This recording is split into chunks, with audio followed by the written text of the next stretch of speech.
முடியுது. நாங்க படுற பாடு பெருமாடா இருக்கு. வாங்கின பொம்பளையாக மூச்சே விடுறதில்ல. வாங்கினால 1,15,00,000 பேருக்கு நாங்கள் கொடுத்துருக்கோம்.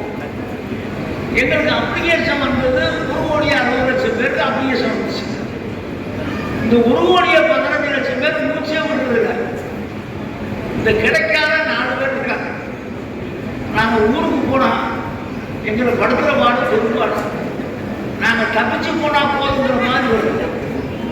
அவங்களுக்கு என்ன ஆகிறோம்னா பக்கத்தோடு பொம்பளை வாங்குவத ஏன் நமக்கு வரக்கூடாதுங்கிறாங்க. ஒரு ஊரில் பார்த்தீங்கன்னா இந்த இலங்கை வட்டின்னு ஒரு ஊர் இருக்கு. அது சின்ன கிராமம் தான்.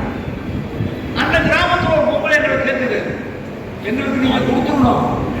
கொடுக்குறது மட்டும் இல்லை, பக்கத்து வீட்டுக்காரமா 8 மாதம் வாங்கிட்டு அந்த 8,000 சேர்த்து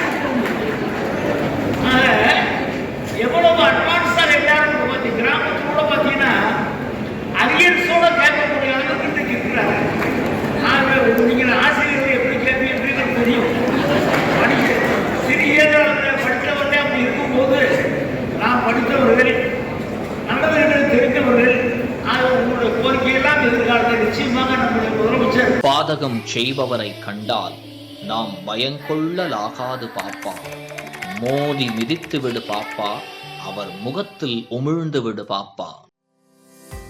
அண்மை செய்திகளை உடனுக்குடன் தெரிந்து கொள்ள இணைந்திருங்கள் இயம்நாடு தொலைக்காட்சியுடன்.